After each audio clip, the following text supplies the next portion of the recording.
Grabe naman to, Ano pinahiram sa mo motor naman. ko, kuya? Ha? Ay, ma'am. Ano ginawa mo sa motor ko? Pinahiram na nga kita at lahat-lahat. Hindi ko mo magkabit bahay tayo, ginagago mo ko. Hindi po. Pinahiram ko na nga sa'yo eh. Ginawa Paalam mo naman pang po ako eh. rider. Ano? Paalam naman po ako eh. Nagpaalam ka? Nagpaalam Opo. ka na kakargahan mo yung motor ko? Eh, paalam naman ako. Dadaling ko, diniliver ko lang to eh. Kuya, hindi ka nagsabi sa akin. Nakita mo naman ang ayos-ayos ang motor ko. Nakita mo naman lahat, oh. Hindi ba halata na inaayusan ko yan? Tapos gagasgasan mo ng ganyan? Kaya niya rin po naman na maayos sa'yo to eh. Paalam naman ako sa'yo eh.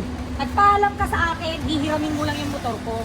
Hindi mo sinabi, nakakargahan mo at bababuyin mo ng ganyan, kuya. Di naman Pang binaboy. rider ang motor ko, ginawa mong basura. Hindi naman Ha? binababoy. Kaya nang hirap sa inyo eh. Kaya yung kung magpahiram, sabihin nyo ng maarte ako or madamot ako eh. Pinag-deliver lang naman. Kaya dinala ko Yun lang na nga naman. eh, ginawa mong pan-deliver.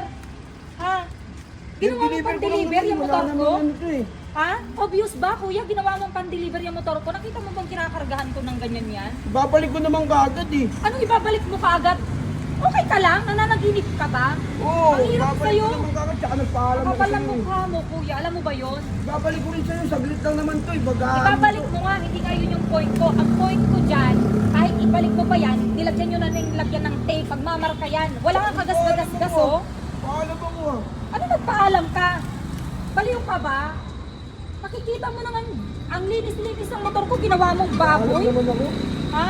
Kung ganyan ka ng ganyan, sa susunod, hindi ka na makakahiram sa akin. Sabihan mo na akong madamot. Inaalam Wala ko akong naman pakialam sa'yo kahit eh. magkapit bahay tayo kung ganyan ka. Inaalam ko naman sa ito eh.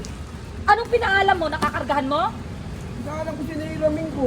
Yun na nga eh, pinaalam mo sa akin na hihiramin mo kasi sabi mo susunduin mo yung pinsan mo. Ang ginawa mo, kinargahan mo, ginawa mong rider. Mukha bang rider yan, kuya? Iyan na nga eh. Deliver ko lang naman Sa to susunod, eh. kuya, huwag ka nang manghihiram-hiram, ha? Ayoko na magpahiram sa inyo ng ganyan, ha? Kapal ang mukha nyo. Babalik ko naman eh. Ang lakas ng loob nyong manghiram ng manghiram. Ginagawa yung basura yung motor ko. Babalik ko Nakita nyo naman. walang kagas-gagas-gas. Babalik ko naman sa inyo to eh. Hindi naman ano to eh. Malamang ibabalik mo sa akin. Bakit may pambayad ka ba? Wala ka naman pambayad, di ba?